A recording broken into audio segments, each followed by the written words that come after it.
فالربا أقل شيء لا يكون ربا إلا يبدأ من 100%. يعني ما في العالم كله ولا بنك ربوي. لماذا؟ كل البنوك 10%، 12%، 15%. هلا في بنك بياخذ 100% أو 200% أو 300%. لذلك الآية واضحة يا سيدي. الله قال ولا تأكلوا الربا. يا أخي كمل الآية. أضعافا مضاعفة. أقل شيء الربا بدها تكون ضعف.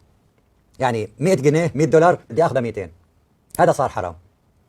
أما البنك فهو مؤسسة خدمية مالية، من حقه ياخذ 10% و20%. والله يا جماعة كل ما أتذكر أني كنت صدق هالبني آدم من 10 سنين بينتابني شعور بالذنب.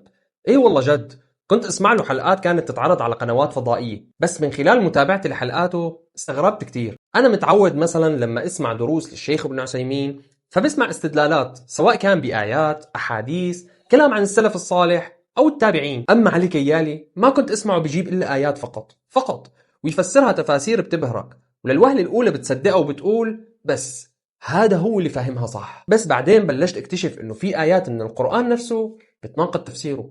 هون قلت ستوب، لازم نحل هالمعضلة ونفهم شو القصة. وبعد بحث بسيط تبين لي انه منكر للسنة النبوية، ولا يعترف الا بالقرآن الكريم. حتى كتب التفسير ما بيعترف فيها، هو بس بيعترف بحاله، وبيسمي كتب الحديث كلها ظنية الثبوت والقرآن قطعي الثبوت.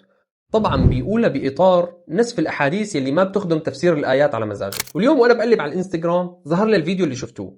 بصراحة مستوى الكيالي متراجع كتير. يعني كان أول أسلوبه ودود شوي وتفاسيره بتمشي مع العام، بس هلأ صارت أفكاره ما بتمشي حتى مع طفل ابتدائي، أو يمكن عم يمشي على مبدأ خالف تعرف، الله أعلم. فقال لك الآية بتقول أضعافا مضاعفة، يبقى المقصود الربا يبدأ من الضعف فما فوق، واللي أقل من الضعف أمورك طيبة مانك مرابي. طيب كيالي كعادته بيمسك آية وبيفسرها على مزاجه وبيترك باقي القرآن الكريم. يعني مثلا الله سبحانه وتعالى يقول وأحل الله البيع وحرم الربا. هون ما ذكر بالآية الكريمة أي نسبة للتحريم، وذكرت الربا بأقل التعريف اللي بتشمل كل أشكال الربا. أما الآية اللي استدل فيها بقول أضعافا مضاعفة فهي عم تركز على وصف تاريخي للزمن اللي نزلت فيه الآية، وهو أسوأ وأبشع صور الربا اللي كانت شائعة عند العرب وقتها. يعني الربا كان مو بس حرام، كان يستعبد الناس حرفيا. كل ما تأخرت بالسداد زاد الدين حتى وصل لأضعاف مضاعفة. طبعا وفي أحاديث كتير عن النبي عليه الصلاة والسلام بخصوص الربا، بس هو منكر طبعا مثل ما ذكرنا بأول فيديو. النظام الربوي باختصار هو نظام بيعتمد على استغلال المحتاج وعلى تحويل الأزمة لفرصة ربح، وبيولد نظام قائم على الظلم والتراكم المالي. لأنه ببساطة اليوم لما واحد يستدين ب 15 أو 20% ربا